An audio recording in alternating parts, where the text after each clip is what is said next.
We are here sharing a message that is very much in opposition of what we refer to as the human created matrix, this belief system that is heavily rooted in fear and judgment. And humanity is asking for this at this time. Not all of humanity in the same way. Not all of humanity is ready for everything that we have to offer. But in our offerings, we very much want you to understand that we are always communing with you and offering in great love and appreciation of your environment and all that you are. So we are not here to send you on a path of beating yourselves up for your unwanted manifestations or judging yourselves. We are guiding you to exactly the opposite of that, to offer more love and appreciation for all that is, to understand that everything that you identify as negative or evil or unwanted is all egocentric human creation. It all begins by understanding the mind. I want to be happy now. I don't care about the future. I want to be happy right now. You are not alone. You are never, ever, ever alone in this. It's helped my voice grow and given me freedom to be creative on my own. I'm Christina Barcy. Welcome to Be Bold, Begin, a podcast dedicated to you, the creative, the healer, and the innovator. The topics and conversations we have here are designed to help you discover what might be getting in your way and offer you tools, techniques, and guidance to move through them. I live in the imposter's body more than I live in my own body. I don't have to feel like I don't deserve this. This is where creativity and healing intersect. If you decide to be bold and begin, you have the opportunity to feel humbled and empowered. I totally believe that. I'm a certified Kaizen Muse creativity coach, a certified Reiki energy healer, and an entrepreneur, artist, and presenter. I will share with you my experiences, my proven tools and techniques that helped me and my clients and loved ones shift and expand in the areas they most desired. This is a gentle and open space where you will hear how others are being bold to encourage you to begin your own journey or expand the one you're on. This is Be Bold Begin.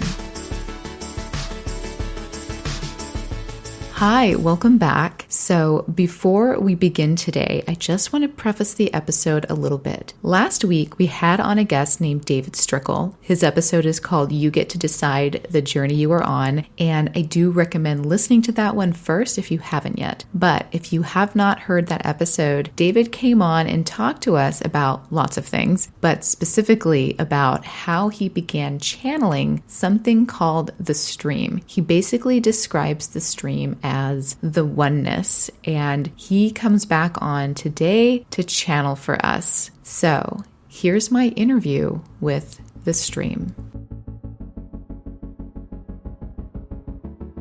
Hi, David. Welcome back to Be Bold Begin. So happy to have you once more.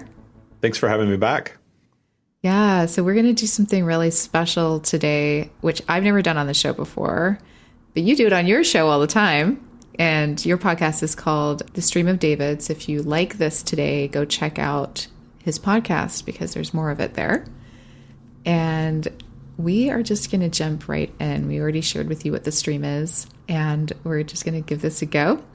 So David, when you're ready, you can bring in the stream. All right. What I always ask of everybody, regardless of when you're listening to this, we're just going to take a real brief meditation and we're going to call it in. We're going to set an intention just to have an informative, if not completely amazing experience in what we hear from the stream. And so just sort of set that intention, quiet your mind, take a few deep breaths.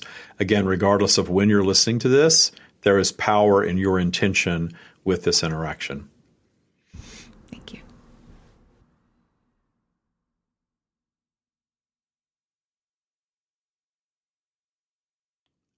We are here.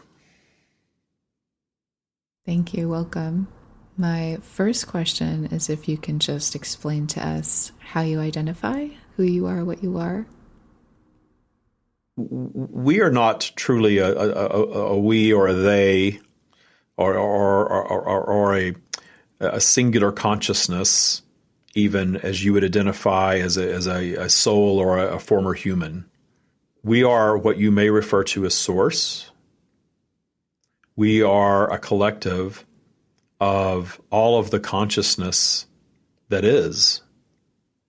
We are the source of all creation. We are what you may refer to as the universe.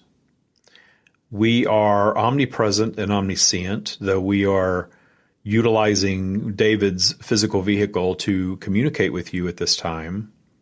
So there's a bit of a limitation to his vocabulary and the language that he speaks and things like that. But the purpose of that and the purpose of his sharing what we have to offer is to bring clarity to humanity. But we want you very much to understand that we are not separate from you. The energy that drives you, that which you may refer to as your soul or your higher selves, that is us as well.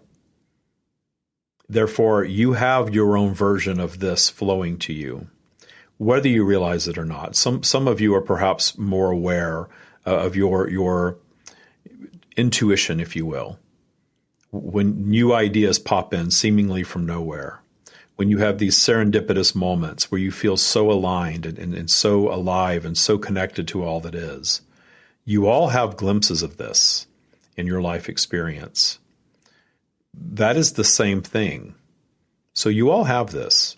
And understand that when a human being is pursuing a passion and when a human being is expressing themselves in a new way, when there is new thought behind that expression, whether it's an artistic expression, a new creation of some sort, it does not matter.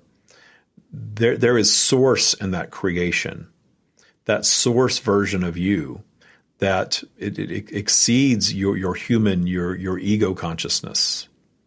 So all new creation, all new thought is a product of that which we are. So you all have it. You all have your own version of this. What you are receiving when you hear from David in this way is you are receiving a very tuned in version of it from an individual who has allowed the thoughts to drop in and paid great attention to them for a lifetime and has taught himself to allow it to flow in such a way that it can be spoken and written in real time, which allows direct communication with all of you and a version of your own higher selves being reflected back to you. And if you strip away the physical persona and the humanity that is the vessel that you're communicating with in David, strip all of that away and strip all of the fear and judgment away and allow yourselves to simply tune in to what is being offered, you will feel the resonance with it.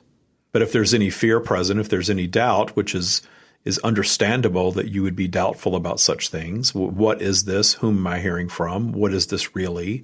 Who is this person claiming to speak God, so to speak? Tune that out for just a moment and tune into what is being offered and discern for yourselves in our message if this is up to speed with your belief system or not. And we will be the first to share with you that if you are not up to speed with this, or if this is not something that resonates with you, you are right to not absorb it. But if you're curious, and if you're able to set aside fear and judgment for just a little bit and tune into what is being offered, we can bring great clarity to every aspect of your world, every aspect of your lives, if you so allow. Would you say that our intuition is our mechanism to connect with this part of ourselves? We speak sometimes of source connection to bring greater understanding that there is a part of you beyond your egocentric consciousness, your human consciousness. The tapping into that is a matter of you being relaxed enough in most cases to allow it to flow. Notice that your intuition and your greatest ideas tend to flow to you when you're in a more relaxed state, not necessarily when you're in meditation trying to reach for something. So with that, understand that there's not even a connection that is actually necessary. Though we have used the term source connection, The source connection is always there, present in you. It is part of you. And there are many descriptions of what this source connection is. This source connection, it can be referred to as your higher self, your soul, your source consciousness, or source if you believe it is something external from you, or even God, or the universe. It is all really one and the same. So those of you that have dabbled in spirituality or perhaps studied it in great detail for many, many years may identify things such as spirit guides and angelic beings and ascended masters and all of these things. They are all really one and the same. The universe is source. Source is God. God is your higher self. It is all the same, and it is all present in you all the time. Your humanness, your humanity, that part of your being that allows you to have this unique, contrasting human experience, serves to overshadow the larger part of that which you are, your eternal being. And that overshadowing is always in vibrational flux. There are times that you are more aligned with your higher selves, and there are certainly times that you are less so. When you are less so, you feel the discomfort of it. When you're down in fear and judgment and envy and self-loathing and all of these things, you are cutting yourselves off from that. That's a natural state of being. You all flow through this. But that lower vibrational state of being is what is delivering to you your less than desirable experiences. But understand that is exactly the reason that you come to a physical environment such as planet Earth, because you're all eternal strands of consciousness. But the reason that you project into, in this case, humanity as a human being, is because you want to have that contrasting experience of Earth, the positive and the negative. And if you look closely enough, you will see that there is positive and negative in every single topic. The greatest advancements in your world will have side effects.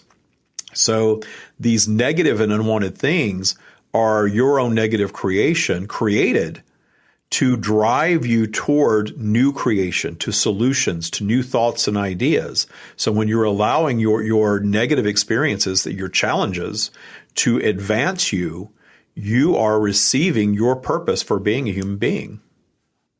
Thank you. How does this fit in with karma?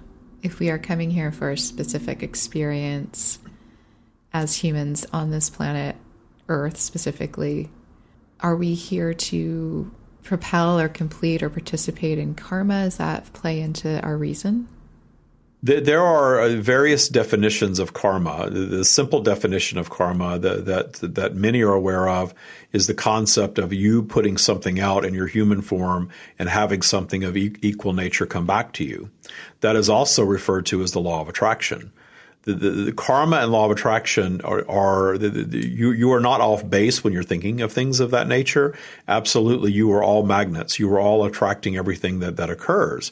But this point of attraction is moving through vibrational flow because the Earth environment is polarized. All physical environments are polarized. You are operating in polarity. This is why your mood or your emotion tends to fluctuate. So in a polarized environment, you are experiencing a mix of positive and negative things. So the idea of projecting into humanity and projecting into less than ideal circumstances is greatly misunderstood by humanity, especially in terms of karma, believing that you are being punished in this lifetime for something that occurred or something that you did in a different lifetime. Karma, the concept of karma in terms of multiple experiences is misunderstood because you're not operating in linear time. You're perceiving linear time as a physical being, but your strand of consciousness is expressing infinitely in physical environments. And in that infinite expression, all of these expressions, and when we say infinite, we mean infinite. It is difficult for a human being to really grasp the concept of infinity, no beginning and no end, no time. But you have to understand that what is beyond this physical experience that you are perceiving in your strand of consciousness is just consciousness.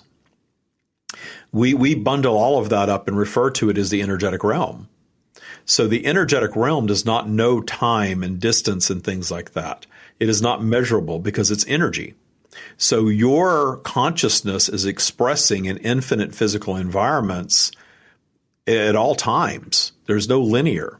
So these other experiences that you're in, you are not paying a debt in one for something that's going on in another. What does happen is your experiences expand your consciousness. Your infinite experiences create a more sophisticated version of you. And that more sophisticated version of you that is experiencing physical as an expression or a strand of consciousness is contributing to the expansion of that which we are.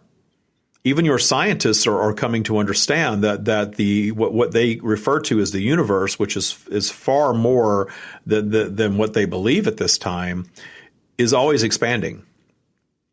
And that expansion is received or created in the expression in physical, becoming more sophisticated all the time. The Earth environment in and of itself is a reflection of the entire universe. And your life that you are experiencing is also a reflection of the entire universe, always becoming a more sophisticated version of itself. That always leveling up vibrationally, and that expansion and sophistication is not linear. It's simply replicating in a more sophisticated form.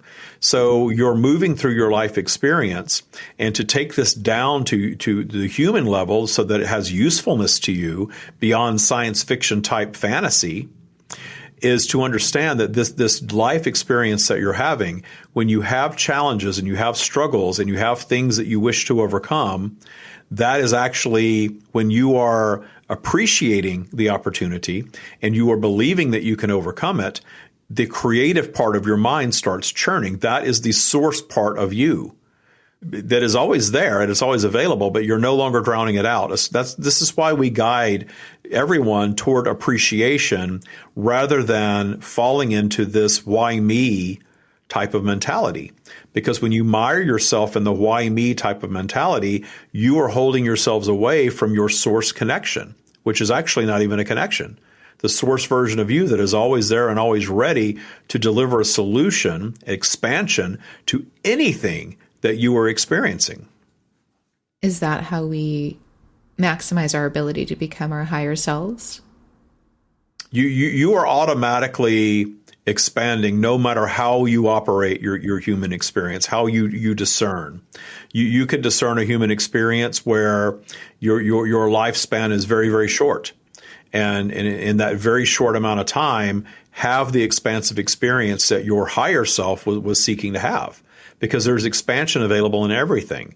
The human being that comes and ends up drug addicted or homeless or leading a life of crime or any of those things, there is value in every single human expression, every single experience. There's value. But humanity teaches you to judge these human experiences, sometimes quite harshly. But understand that in the judgment of the human experience, you are not finding authentic appreciation for the value that is offered in that experience. And that's what perpetuates more of the very thing that you're judging. So, for example, what about, let's say, babies that pass away after being born?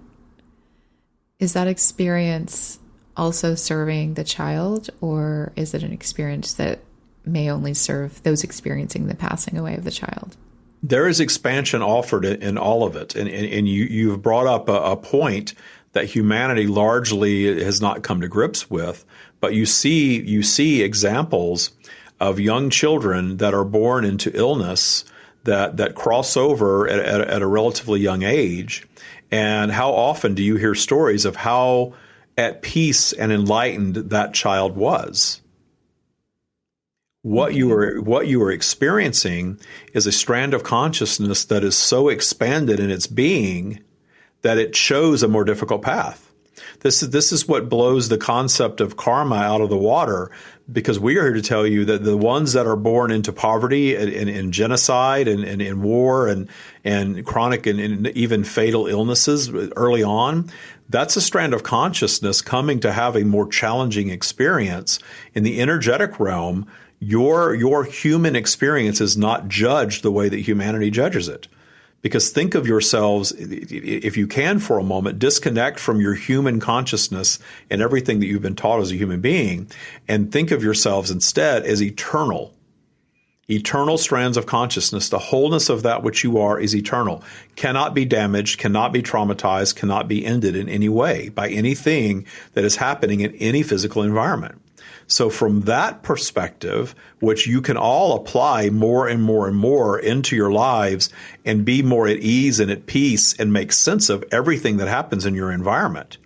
But there's a practice that you need to adopt to get yourselves there, because it's not something it's such a well-developed vibration across humanity at this time that all of this fear and judgment, we often refer to it as the matrix.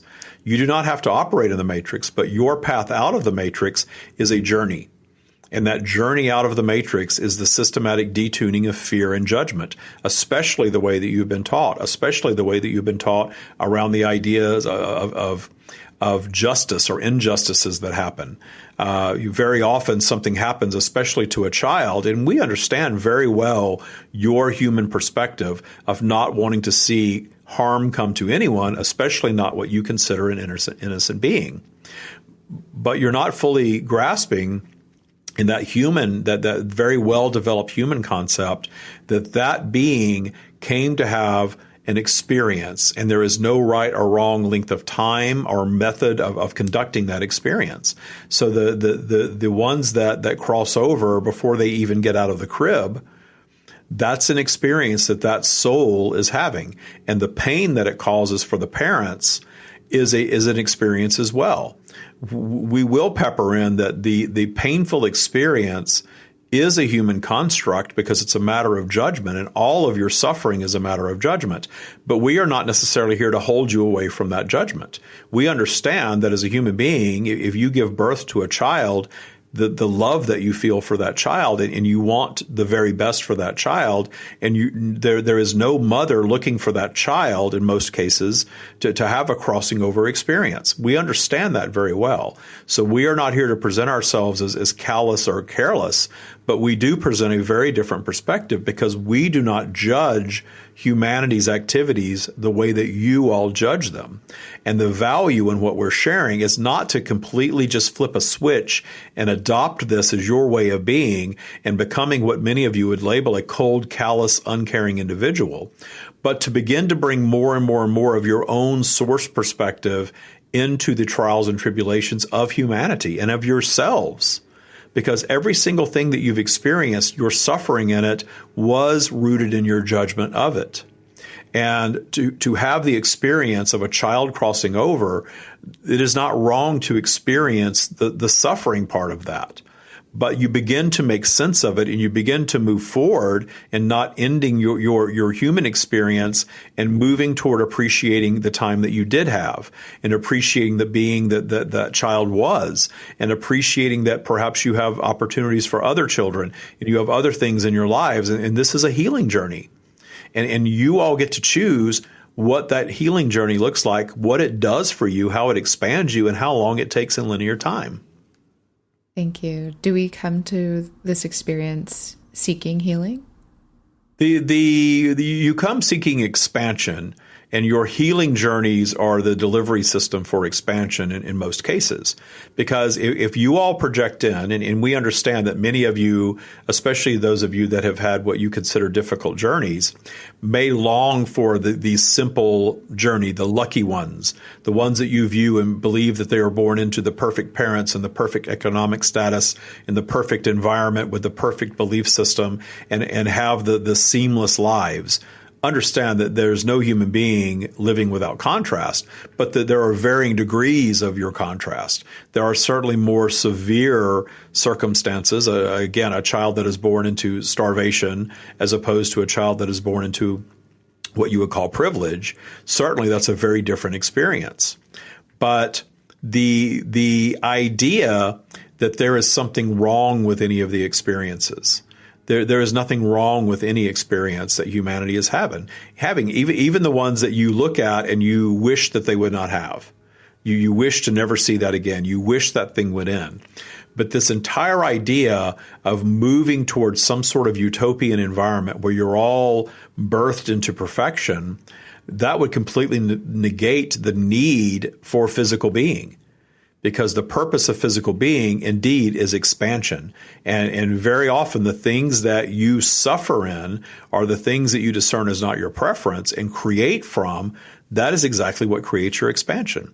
So the suffering component is absolutely a vehicle for expansion. And the faster you find appreciation for whatever the suffering was in, the sooner you get clarity on that topic and you achieve the expansion that your soul is seeking and always calling you toward, always.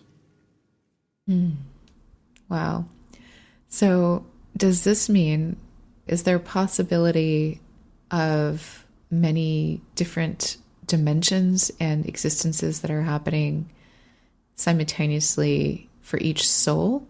They are infinite. They are infinite. We have described your universe, what you perceive as your universe, as a speck of dust in the universe of another. And the speck of dust in your universe is its own universe, truly.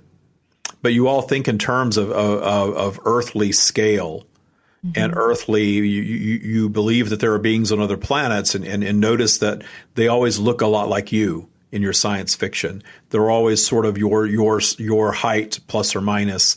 They always have 2 eyes and 2 arms and 2 legs typically and things of that nature. But physical environments are so infinite. And think about the variations of species on your very planet. How many species of beings there are and have been. And of course, you're unaware of the vast majority of that. The vast majority of that you perceive as dirt and dust and rocks on your environment, but it's all decomposed matter that was at one time life, all of it. So you tend to think in terms of earthly linear time and distance and space and beings, because that is your point of reference in the experience that you're having. So when people want to interact with us and start asking questions about other universes and other environments, there is not enough time in your lifetime to begin to even scratch the surface of all of that because it is truly infinite. And the very concept of infinity, again, is something that is a bit beyond your grasp. And then there's nothing wrong with that. You are having an earthly human experience in what you perceive as linear time so that you can have this contrasting journey. Thank you. That's so interesting. So you mentioned that everything on this physical experience, all the different animals, different species, all of the things on this planet. Is that why we connect with certain things spiritually, maybe, for lack of a better word, like crystals or other objects, sage, or things that we hold to have a special energy? There is vibration in all creation, because all creation was some form of what you would call life. Something sprang forth and was new physical creation. And in there was consciousness flowing to it, certainly. And when the bulk of that consciousness was withdrawn, that vessel of life decomposed. And the decomposition process returns it to the earth environment to feed the earth environment.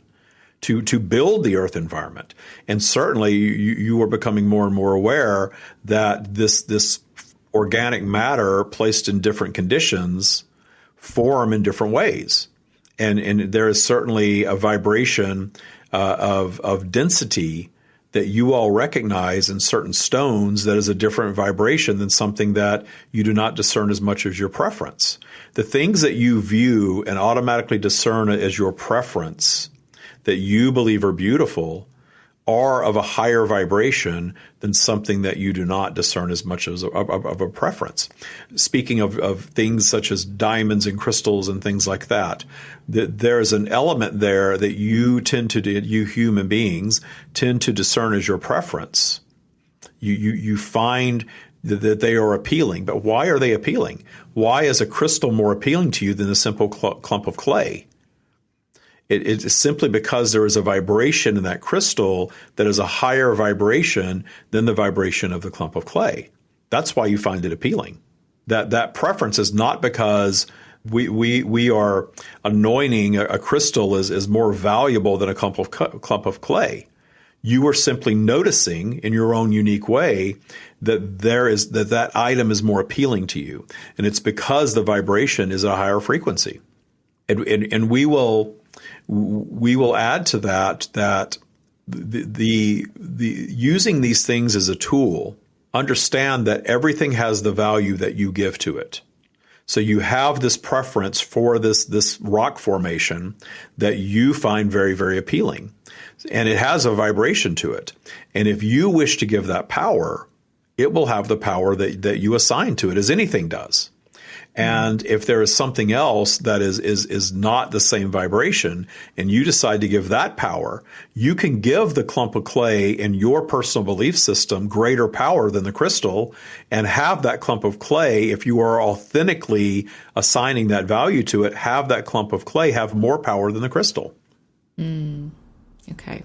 So speaking of sort of energetic power and consciousness, what is the explanation around something like Reiki, which is called the universal life force energy? How does that play into all of this? You absolutely have a life force within you, and that life force within you is a balance of your source connection, your higher self connection. That, as we have stated, is not even a connection, but it is an energetic signature that is essentially powering your physical vehicle. But your physical vehicle also has life force, and part of that life force is of the earth environment in the case of humanity, and of the earth environment in case of all the other beings on your planet, is egocentric. There's an ego component that joins your source being, your soul, and creates the life experience for you. And that life force creates the physical vehicle at the point of conception.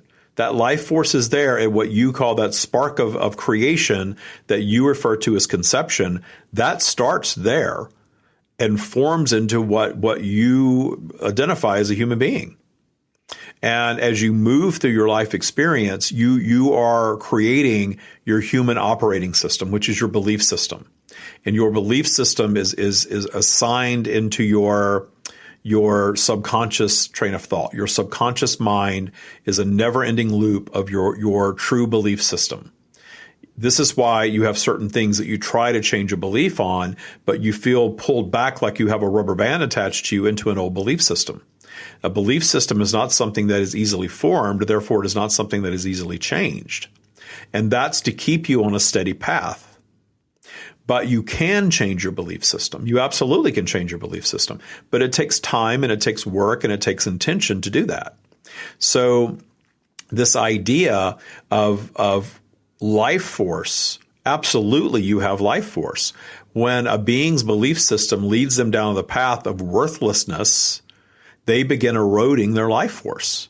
When they do not feel worthy of the very life that they're living and feel they have no purpose and judge the world as a horrible place and judge themselves as not worthy of any happiness or abundance in any way, they start to create a reality for themselves that deteriorates their physical vehicle and separates them from the earth environment. And certainly they can go down that path in a more rapid way and choose an actual separation in the form of suicide. But you all create your own decline and you all create your own illnesses. And again, this is part of the contrast of being a human being. There is no right or wrong way to exit. There is no right or wrong way to exist.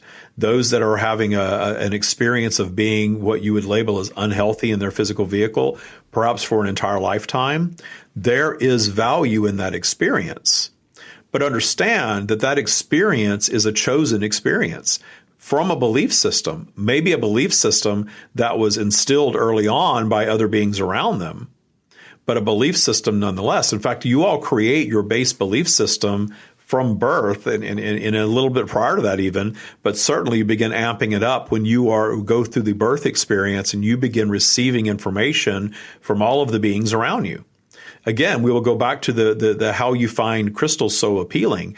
The reason most human beings find infants so appealing, that is law of attraction. That is the infant attracting multiple beings to itself from which to learn. That's why you find infants so appealing very often. And that infant is learning, because the infant's desire is to learn from more than just the beings, perhaps the parents that are around them. That is why you have these circumstances where there are multiple beings coming to visit and coming to meet the infant, and the infant is using that as a learning experience, learning to be a human being and living in contrast from conception. That is why some never make it out of the womb, indeed, because there is contrast in every experience, but there is an expansion in every experience.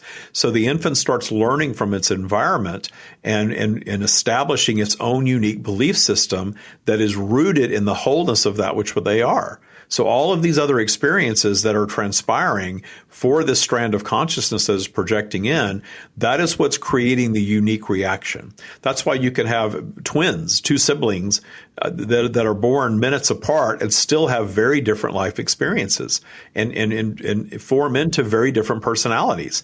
Even if they look identical, the personalities are never identical, because there is an independent strand of consciousness powering that being, that physical vehicle, and the belief system is the operating system. And you get out into the world and you start perceiving and you start creating based on your operating system until you get old enough to start discerning preferences and start learning how to change and upgrade and update, if you so choose, your operating system. But that operating system creates the physical vehicle. So you're always creating and recreating your physical vehicles. And when there is illness going on, it's because your operating system is also a filtration system from which to experience the earth environment. So when your filtration system is clogged up with low vibe thoughts and activities and things of that nature, you will form illness in your physical vehicle. And you are starting a process that may be rapid and it may be very slow of separating from your physical vehicle, separating yourself from the earth environment in that case. But the healing is always possible. If that is your chosen path to healing, upgrading your belief system and giving power to a healing agent, that is Reiki, and among other things, giving power to the healing agent. There are some beings, as you are well aware, that are very capable of giving that power to Western medicine and healing themselves through Western medicine. But even the physicians will tell you that the belief system, the placebo effect is there. The belief system in that healing is what really healed them. Thank you. So, in contrast to that, what about things like people that have passed on, like ghosts or spirits that people think are hanging around, or things that maybe people are energetically connecting to beings that they are familiar with or not familiar with? Is that possible, or is that something that we added energy to our belief system? It is both of those things, because the energetic realm is not out there. You are experiencing a physical environment, but you are very much in the energetic realm. And the energetic realm is consciousness. So the consciousness of every being that has ever been is omnipresent, omniscient, all of it, everywhere, all the time. As a human being, again, your belief system will lead you down a path of tuning into or out of the energetic realm. This is why young children have what you might call imaginary friends, or very often see things that you would describe as a ghost. Many of you have recollections of a child of seeing things that frightened you, because you were taught to be frightened of it in your current day reality. And that fear is absolutely misplaced, because the only thing that can be dark energy or evil, that is an egocentric creation. So when you are experiencing the energetic realm, and there are various ways that you all experience it, you're all in it all the time. The amping up by the focus upon, because again, law of attraction is real. So when you are focused upon something being haunted or looking creepy, or you are delving into more esoteric thought, where you are starting to explore the energetic realm more, you will start to see and have more experiences of that nature, because you are creating that reality, because your imagination is at play. But understand that your imagination is never false. Humanity has this idea that something that is in someone's imagination is false. Imagination is creation. Your imagination bridges the gap between what you perceive as your 3D reality and the energetic realm. This is why in your dream state, you'll have a dream where your dream is always an indication of where your vibrational set point is. But the pictures that you're seeing and the imagery that you're experiencing in your dream is your mind's own creation to reflect to you what you're experiencing in the energetic realm. When you consume a substance that sort of that sort of opens that curtain, if you will, between your 3D consciousness and the energetic realm. These trips that you go on when you do things of that nature, you are experiencing the energetic realm, but you're experiencing it in your own way, rooted in your human consciousness. Everything that you're experiencing, you are experiencing in your physical vehicle, which is your filtration system for that information. The energetic realm is too much and too powerful for you to fully comprehend as a human being, but you get glimpses of it at different times. So when you believe that you're in an unsafe situation and you use your imagination to start creating that reality, you will then see ghosts. Notice that people that do not believe in ghosts never see them. Right. Because they are not creating that reality for themselves. But for those that have, it is a very real thing to you because you have experienced it. And it is real because you are experiencing the energetic realm. As far as specific strands of consciousness, understand that the people that you know and interact with, whether they're your loved ones or are those that you consider your enemies and everything in between, they are all strands of consciousness that you are somewhat bound to in your earthly experience. We lightly refer to this as vibrational neighbors, sort of like little filaments that make a string and strings get twisted and make this rope. Think of all creation as this infinite rope created by these strands and these filaments. So you are experiencing the earth environment absolutely merging and vibing with and vibing away from other strands of consciousness. And the strands of consciousness that you are very close to that cross over, their consciousness, of course, does not die. They're eternal beings. And if you are thinking about them and tuning into them, you can absolutely tune into the consciousness that was the physical version that you were aware of. But you are tuning into the consciousness as you know it. In fact, those of you that go for readings, understand that the one that is offering you a reading is reading you first. They are reading you first, and they are reading your connection to perhaps a loved one that has crossed over, and they are giving you very accurate information about your experience with that being. And you're getting this confirmation that they are still okay, that they are still around. They are, but understand that the one that is offering the reading is very often attempting to comfort you and deliver the experience that you're looking for. And they are simply confirming that you're all eternal beings. And that's what they're really delivering to you in that reading experience. Thank you. So speaking of readings, when people seek questions about their future or questions about their path, how is that a possibility for another human to offer someone? There are infinite possibilities for what your very next moment, because you're all creating it. And understand that everything that's ever happened and everything that's ever going to happen is happening simultaneously. So there is a version that is next for you. But as a physical being, you are choosing your perception of that next thing. So there is more power of suggestion being offered, but certainly the one that is reading the future is reading a version of your future.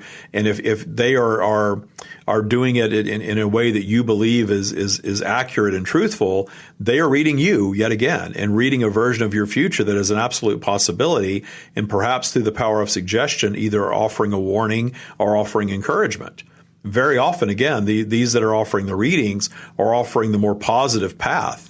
That they are not of much service to you if they tell you that your life is about to end and it's going to be really awful and the next 3 weeks are just going to be the worst time ever until you finally meet your demise. It's very rare that you're going to go to a reading and hear something like that.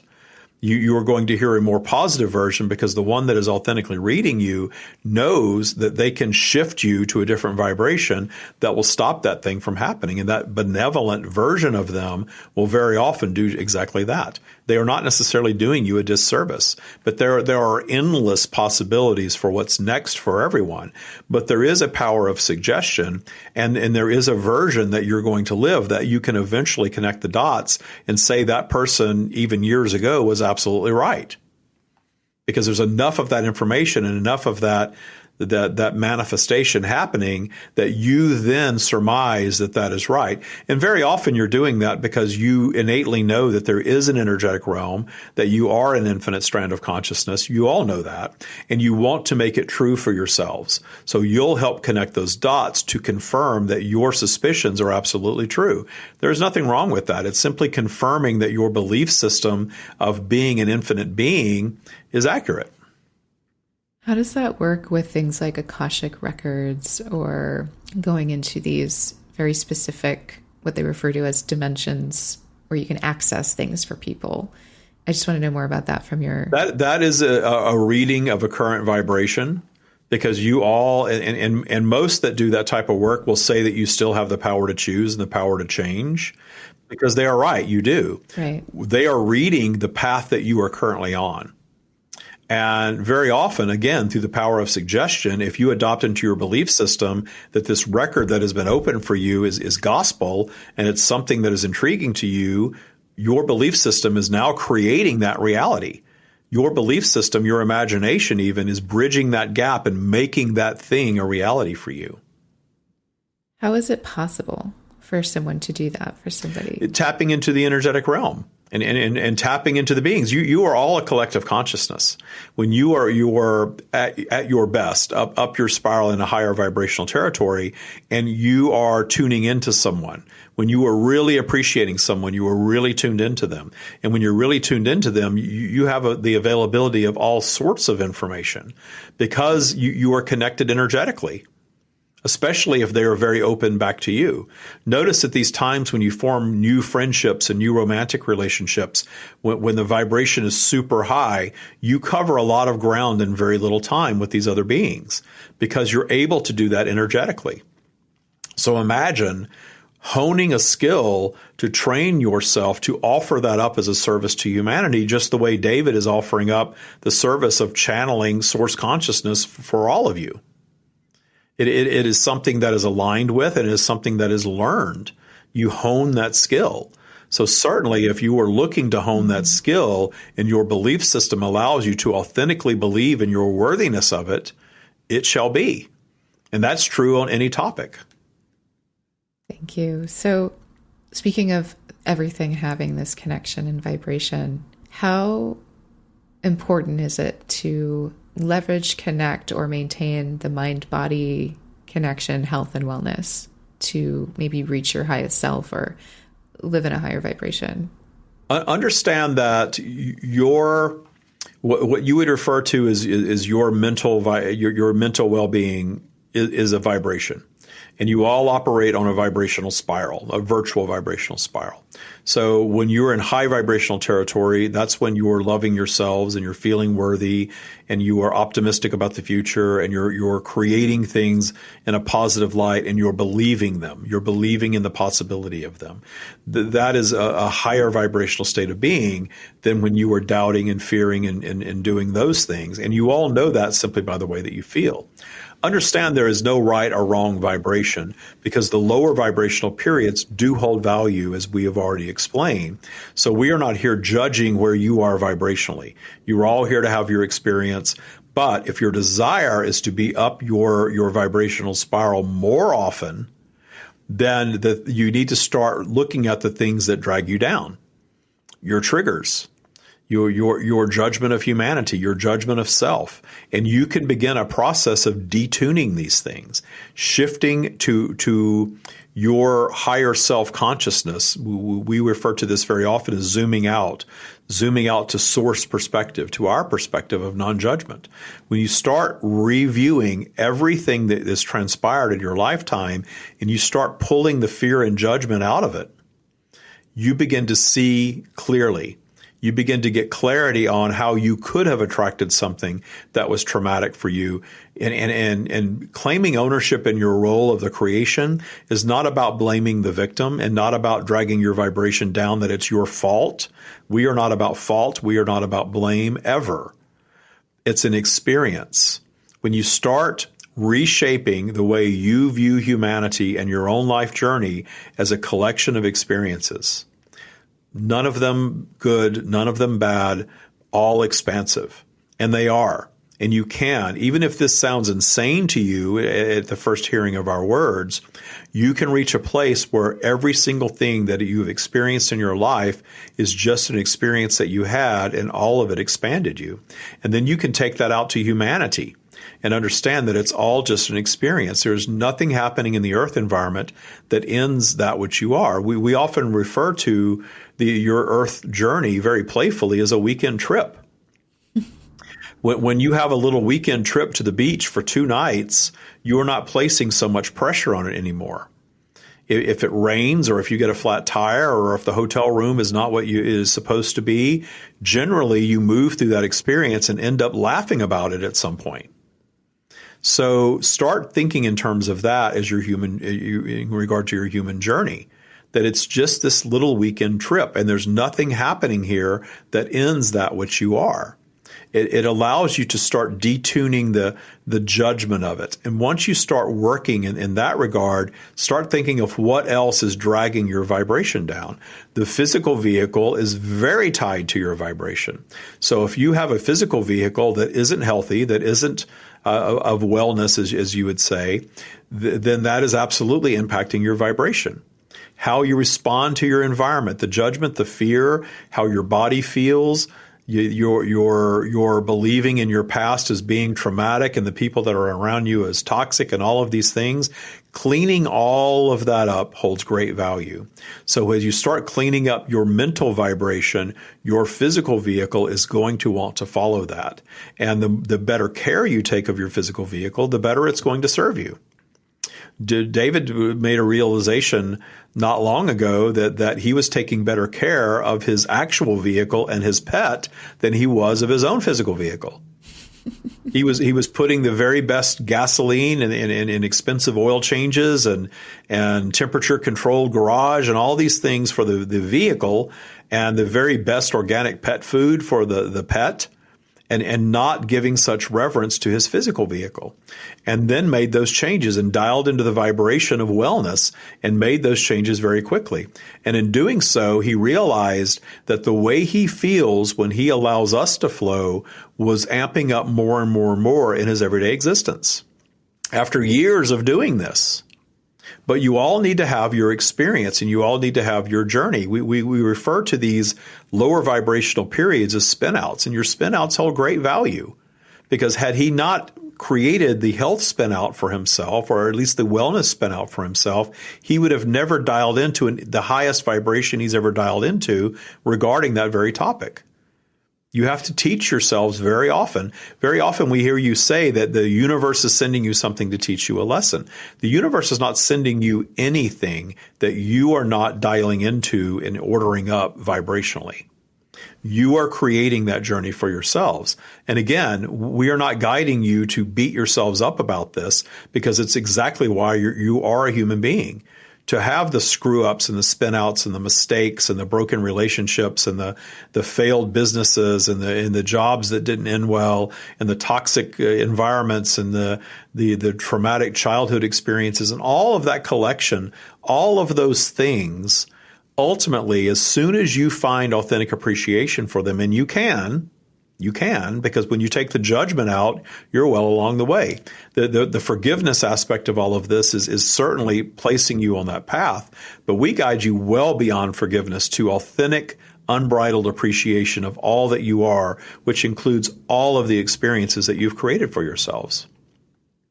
So empowering. Is there any message or anything you want to make sure the listener understands about everything you've shared? We are here sharing a message that is very much in opposition of what we refer to as the human created matrix, this belief system that is heavily rooted in fear and judgment. And humanity is asking for this at this time. Not all of humanity in the same way. Not all of humanity is ready for everything that we have to offer. But in our offerings, we very much want you to understand that we are always communing with you and offering in great love and appreciation of your environment and all that you are. So we are not here to send you on a path of beating yourselves up for your unwanted manifestations or judging yourselves. We are guiding you to exactly the opposite of that, to offer more love and appreciation for all that is, to understand that everything that you identify as negative or evil or unwanted is all egocentric human creation. Your ego is not a bad thing. It's delivering this contrasting experience for you. But humanity is traveled down a path where fear and judgment and punitive rules and things of this nature have gone on long enough to where you're all now coming to this point of questioning it. So you're questioning your elements of control. You're questioning your religions. You're questioning your government. And in the questioning of these things, they're starting to crumble. And you're all aware of this. You're seeing governments crumbling, borders crumbling, the construct of religion, and even what gender and the family unit means, and all of these things. You're questioning all of it. You're sort of blowing up all of humanity's constructs, wanting to not be so confined, wanting to not be ruled, wanting to not live in such fear. You're waking up from all of that collectively. All of humanity is. Now, the way that various human beings are responding to that, you see this sort of divide happening to more and more and more of you waking up to these types of ideas, absolutely causing the fracturing of your elements of control. But you're seeing others that are miring themselves deeper and deeper and deeper into the matrix. That's why you see more polarity than perhaps you have ever noticed in your environment before. More polarized thinking. I am right, you are wrong. I am on the right side of this, you're on the wrong side of this, and you must be stopped or destroyed. It's getting amped up. And it is certainly peaked at different times in your world's history before, but it's getting amped up yet again. But that's a sign of these elements of control fighting for life, because they are a vibration. And vibrationally, they have been alive and well for a very long time, and now they're under threat. And these vibrations are wanting to stick around, but you're collectively killing them off. And we are guiding you not to fear what's next. If you begin killing off, which you've already done, your elements of control, and go back into the fearing of what's next, what's it going to be like without that, you're going to find yourselves looped right back into the matrix. The path out of the matrix is understanding that you are all sovereign beings. Wherever you are, whatever's going on in your world, your government, your nation, it does not matter. Your well-being is in your own hands via your belief system. Your belief system can transcend borders, diagnosis, labels, judgment, cancel culture, whatever is looming around out there. Your belief system can carry you through that and above it. That is our message. And if you are hearing this for the first time, we guide you to listen to it a few times. Listen again and again and again, because there are so many layers to what we have to offer. Absorbing all of this information in an hour or so, if you have never heard it this way before, is a lot. So listen a few times, see if it resonates with you. If it resonates with you, that is your higher self telling you that you are indeed ready for it. And if it does not resonate, if it instills fear and you do not wish to overcome that fear, then you are not ready for it at this time. With much love.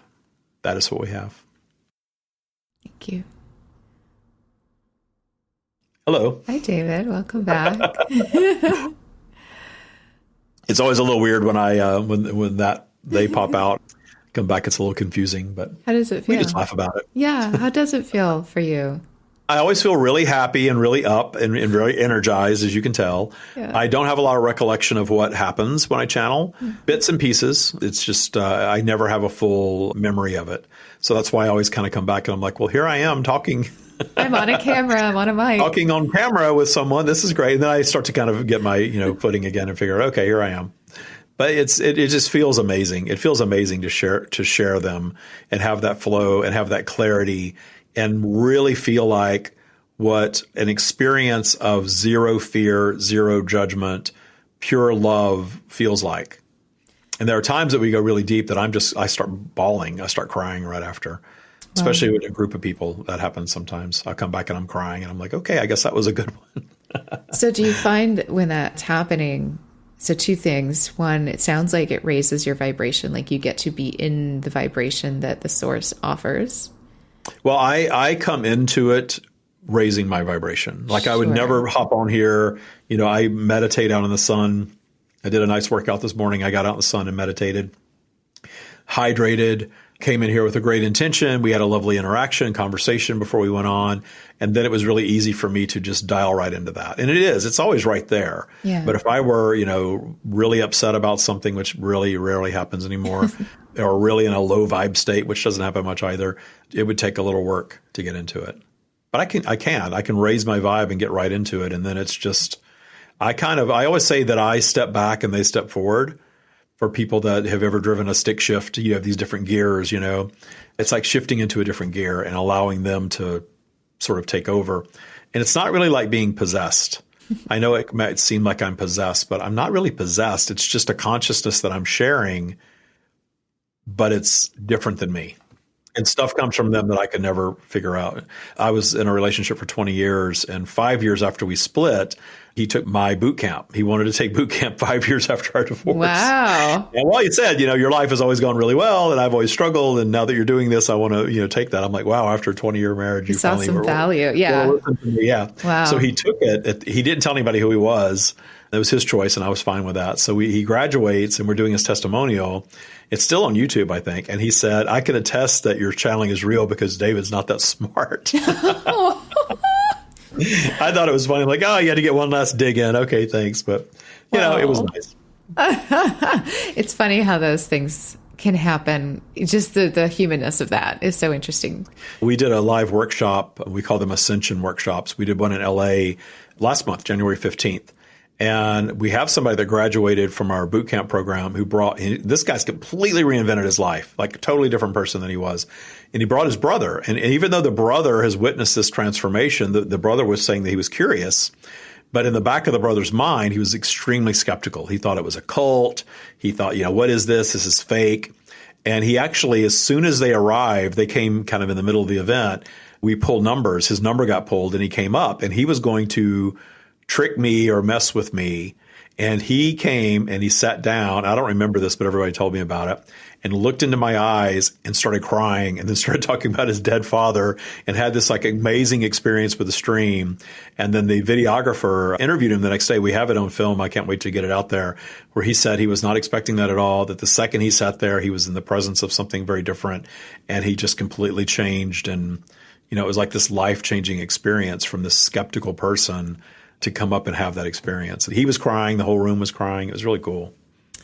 Wow. It's almost like he was waiting for a reason. Right. Because he was there. He showed up.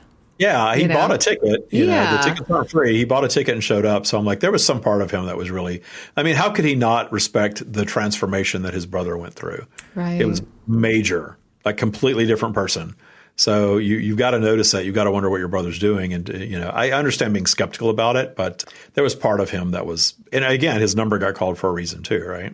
Right. And sometimes I think that when we're in big polarity like that, when we're, let's say, highly skeptical of something, sometimes, this is my opinion, but it feels like the skepticism is coming from being maybe afraid, sometimes maybe afraid of your belief. So maybe it's like you could just, the amount of energy you put into the skepticism, you have easily for the other side of the polarity. So it's just a matter of whether you're ready for that shift. And if he was there, to me, it makes a lot of sense that he was ready for someone to shift him, for a reason to shift over, to shift that energy over to the other polarity of that belief system. Well, I think, in our ego experience, when we see someone, that's thriving, we want that for ourselves. Of course, yeah. We want that for, and he had to create an experience that would allow him to, move beyond his judgment of it. Yes, I think it's more complex than maybe I just described, where we are bringing a whole lot to that moment, that space and time that lets us move into another vibration possibly. But the actuality of the moment when we switch vibration is so simple. It feels so easy and simple once it occurs. The stream always says that the energetic realm is so simple. We want to make it all science fiction and complex and, there's this many layers of this and that. And there's, the energetic realm operates in a very simplistic way. And creation happens in a very simplistic way. We just perceive it as very, very complicated just because the earth environment seems complicated, but it's really not. It was refreshing for me, and maybe affirming, I should say, in the way that we spoke. And you'll listen to this and then you'll know more about what was exchanged, since you said you don't completely remember everything that gets exchanged or talked about.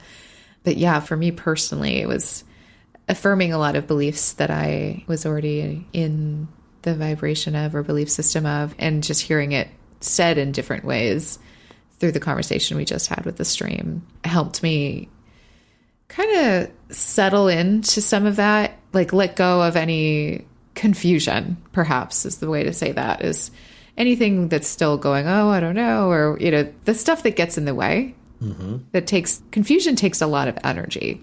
Yes. It's energy draining. I was going to say it zaps a lot of energy. Yeah. Yeah, exactly. So, in confusions and fear, I did a TikTok the other day just about my most popular TikTok I ever did was about conspiracy theories way back at the beginning of COVID. And we kind of did another one that you're frightened by these things because you believe that there's a right and wrong. And if you detune the judgment around all of it and just, detune the fear around it, then all that confusion just goes away. Could be. Maybe not. Doesn't have to impact me, and everyone else is having their experience, which I don't know if the stream got into that or not, but that's one of the things I really love about their teachings is we believe we have to save humanity from itself, and we don't. Humanity, everyone is here having the experience they came to have, and we actually are offering more to humanity in our love and appreciation and high vibrational thoughts, which action can certainly follow that, but seeing someone that we judge as suffering and believe that we're supposed to save them from that, that's just ego stuff. I live in Palm Springs and we were over in LA. Of course, there's a lot of homeless people in LA. I glanced, this guy who's using the bathroom on the side of the road. So we're entering the freeway. I'm like, bye, LA.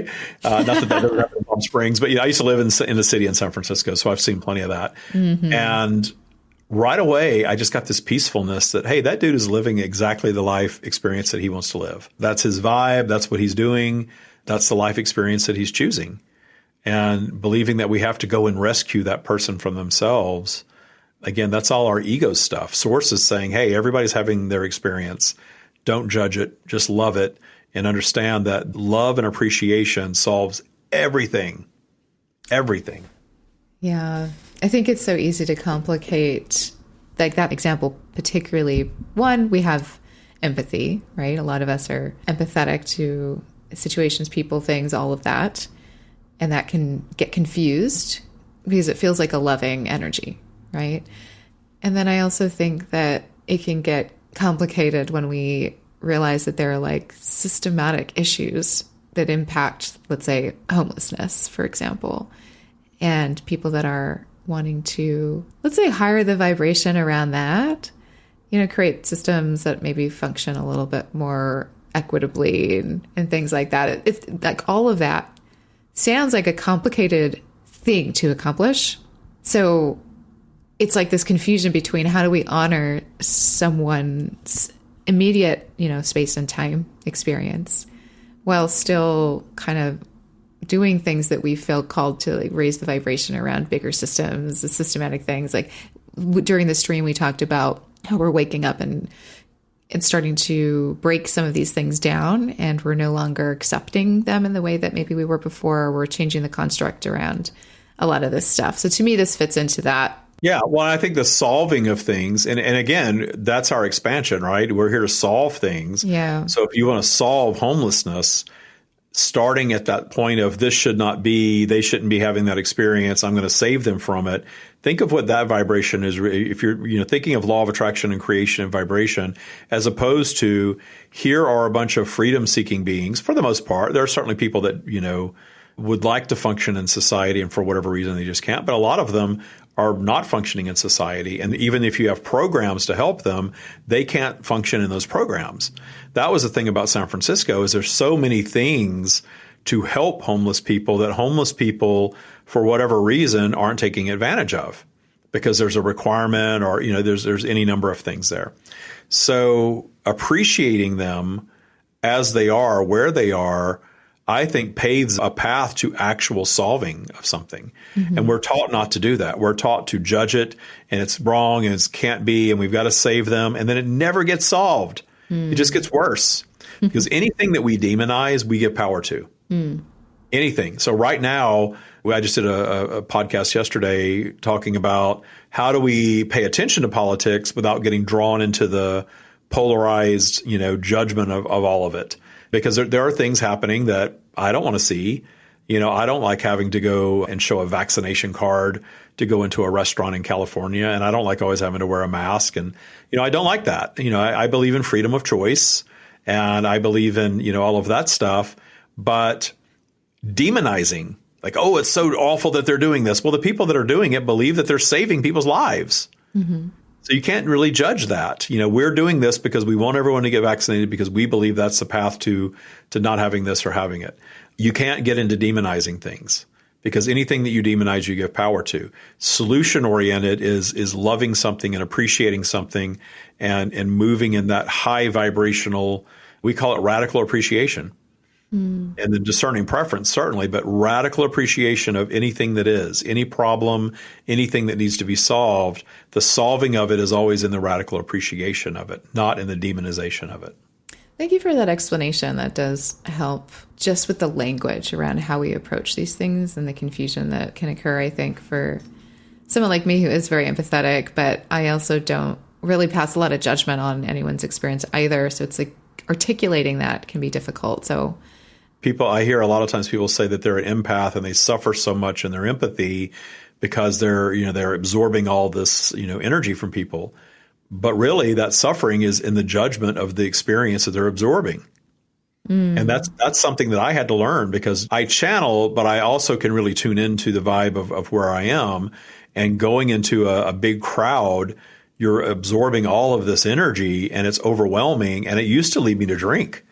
I would go out and I'd have, I need to get a drink to be here. I need to go get a drink because it lowered my vibe enough to where it sort of, shut all that down. Kind of matched it a little bit, probably. Yeah. And now I'm on this health kick, so the drinking is not part of that anymore. But so that I realized that, wait a minute, it's just my judgment of the energy that I'm absorbing. Like this is negative and that is positive and this is high and that's low. That's all my judgment of it. If I stop judging it, and if you're working with somebody, especially if you're someone that works with clients in a healing way, just appreciating their suffering for the experience they're having is going to put you in a higher vibrational state and allow you to offer more than, oh, you poor thing, that shouldn't be. I need to heal you.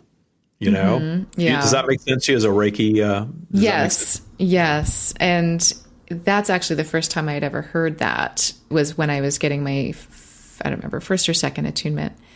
And I overheard actually another conversation someone in the class was having with the master Reiki woman who was giving us the attunements. And she was talking to her about pain because the misnomer is that a healing modality means you're removing pain, the construct of pain.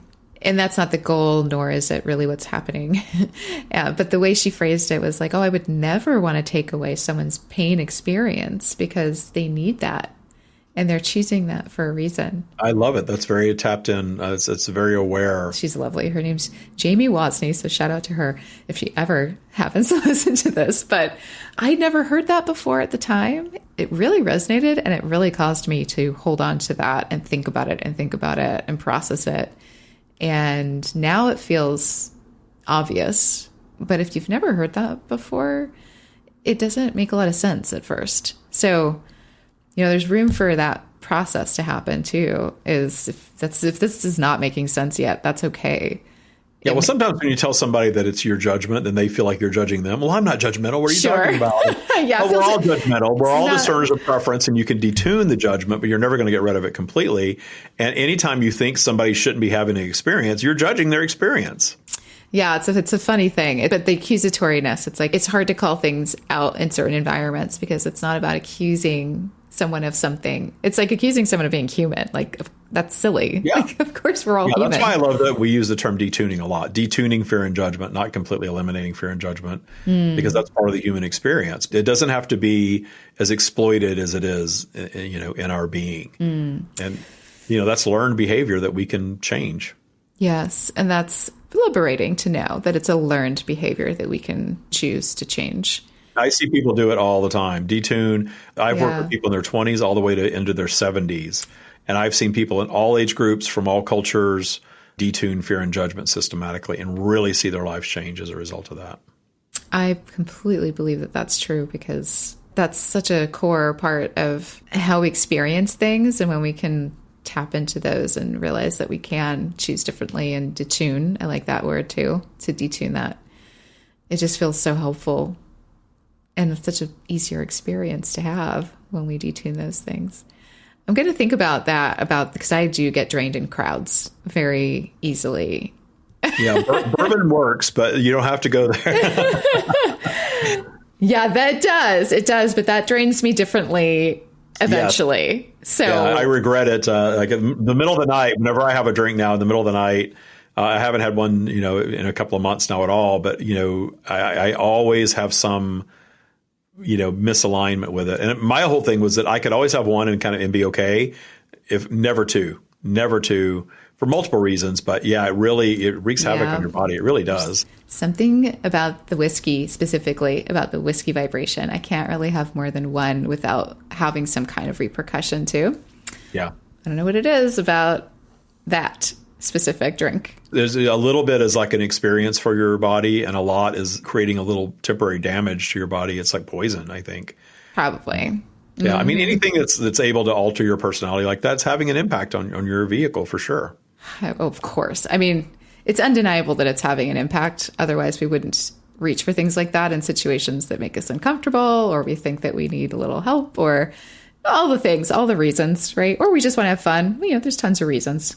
Yeah, well, when our vibration's down, even the stream has said this, that if your vibration is down, a little bit of alcohol will raise it for a little bit, but then you start thinking, the alcohol is working, and then you have 2 and 3 and 4, and then you're really just on a downward spiral from there. So it can be a tool if you are able to have a little, like a little wine is relaxing. Mm-hmm. It is. And, wine is not necessarily a bad thing. So, a little bit of wine can be relaxing. It's just getting in a belief system that, this relaxed me, so I'll have another and another and another. And then suddenly you're not relaxed anymore.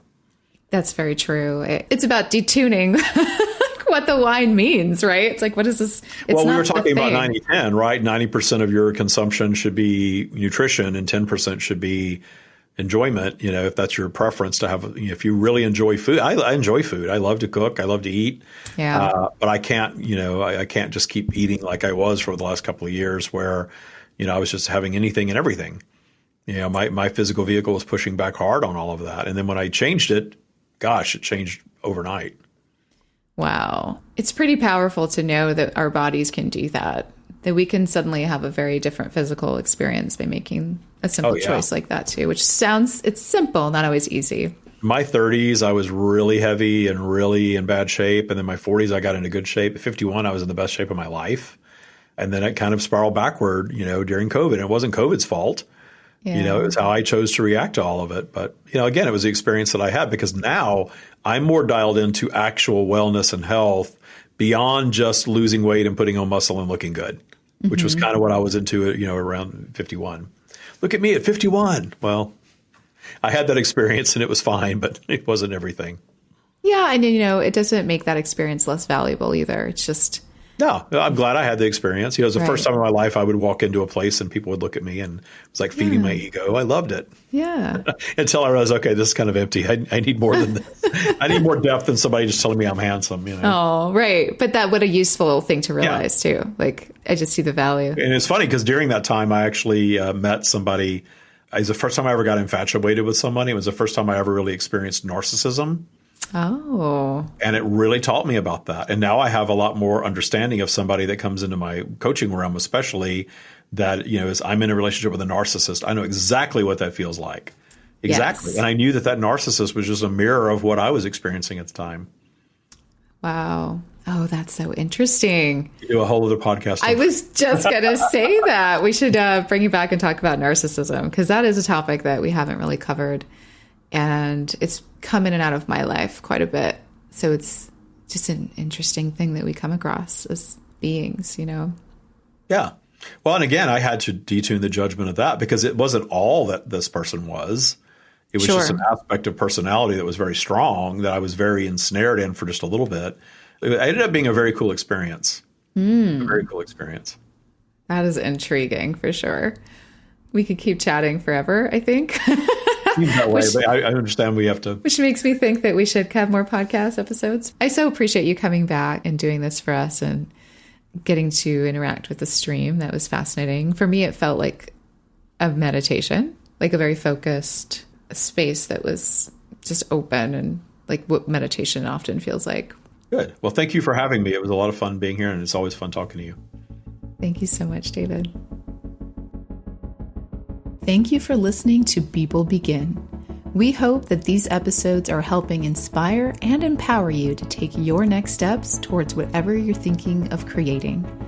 And if you want more tools, resources, and techniques for your creative process and to connect with me directly, then I'd love to invite you to our Unleash Creative community.